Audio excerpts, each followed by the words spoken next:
We've got a few minutes left in our programming. And so I am so grateful and so thankful for every opportunity I have to come to these airwaves and encourage you to prepare for our fall fund drive so that you are supporting this program and this station. WRFG is Radio Free Georgia, but it is not free. These airwaves, if I had to pay to be here, and if any of us, we're here by volunteerism, all right? So we're not getting paid, but you are also being saved from commercials that are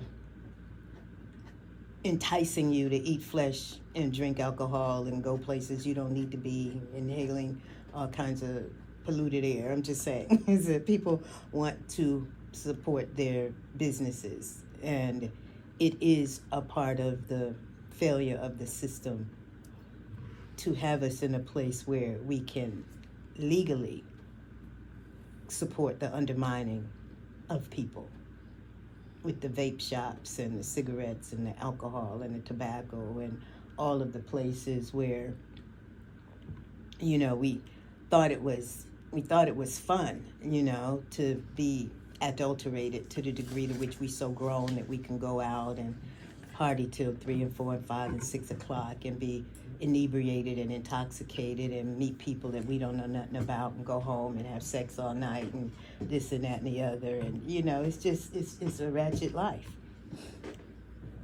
And no matter whether you're a functional alcoholic and you can, you know, go home and get up and go to work the next day, the issue is that you get support in this system in poisoning your bloodstream, poisoning your mind, and misaligning your spirit.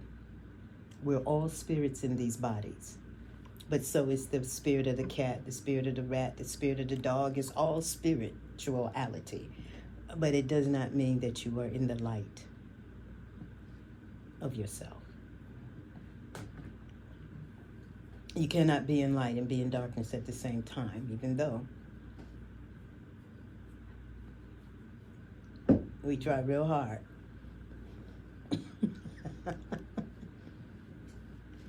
To be in the light means that you are seeing and harmonizing with the will of existence and the exaltation of life itself. You are exalting a full effort in your living and your loving, your forgiving, your healing, your realization, your serious care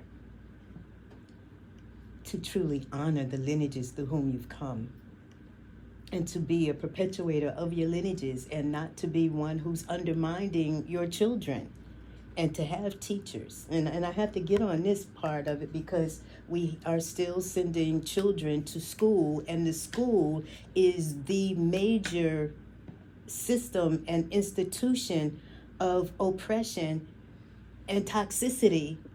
And you can't raise intelligent children when you poisoning them.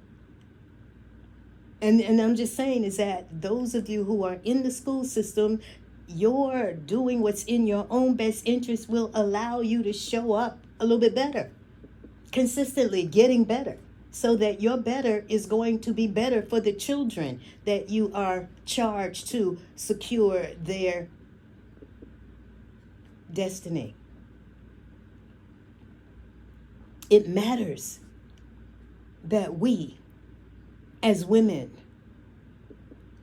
are realizing duty, obligation, and responsibility in the exaltation of life, in the maintaining and sustaining and enhancing and cultivation of beings. We are held by cosmic trust in the perpetuation of our lineages and to the wholeness of our society. But that's not what we were taught. This is what has to change, but it will only change by virtue of there being more women like me and other ones who are caring to exalt a full effort in walking in the light of the truth of the ones that we are as these living, loving, intelligent, potent ancient and immortal points of the presence of this absolute and supreme intelligence that we refer to as God. We have the right to be supremely intelligent in the perpetuation of life, in light, in love, in law, in learning, in loyalty, in our labor. We are here to serve and to secure our destiny as a rising humanity.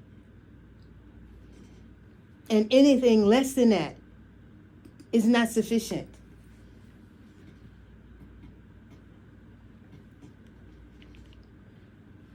And for the men who would love us, then they should support us and not have us in a place where we are obligated to fulfilling base desires. We are here to walk in the divinity of the truth of who we are. As men, the progenitor of lineages, and wombed men, the perpetuator of lineages.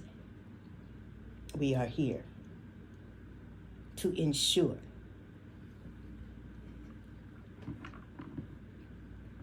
our progression as a humanity of people. We are here to partake of the beauty and the blessedness of the gifts of our Creator, to be the evidence of its truth and its light and its love living in us as we are the personification of it. And so I want us to be real serious about being the ones we are. And I'm happy that I can be happy in the midst of all of this, because that's what we were given. We were told to ask and it would be given, to knock and the door would be open, to seek and we would find. And I'm doing that, and I've been doing that. And that's why I'm here and don't have to be paid to be here, so that I am able to be voice on behalf of our liberation, voice on behalf of our resurrection, voice on behalf of the establishment of this eternal order, voice on behalf of the eternal government, voice on behalf of the administering intelligences that are overseeing the progression of us as a global humanity. Our coming to a point in place where we can do whatever we like, but we cannot be a detriment to ourselves and survive it.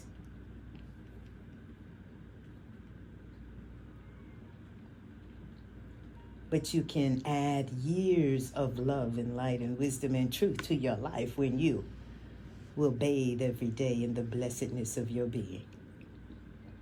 When you care to be renewed, rebirthed, regenerated, rejuvenated, revitalized, and revivified. When you realize the dignity that comes with the clarity of mind, the cleanliness of blood, the strengthening of your heart. You understand? Nobody can work against us when we are no longer working against ourselves. The issue for us: you're being called and you've been chosen,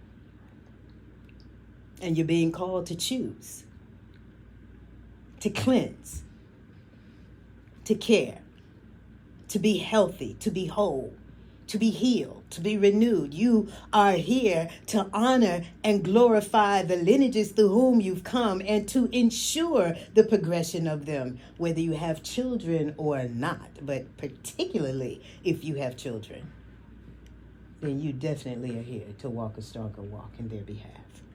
On behalf of the lineages through whom we've come, into the glory and honor of all of those ones who we are the beneficiaries of their realizations, their revelations, their gifts, their skills, their abilities, their intellectual properties. I'm just saying, there are many, many ones who gave whatever they could, but we are the ones who are here to do what they did not know to do, and that is to boycott the death industries. We cannot partake of death and be in the fullness of our living. And now that we have been filled with it, then you are having to cleanse and be consecrated, renewed, rebirth, so that your body, through the purification,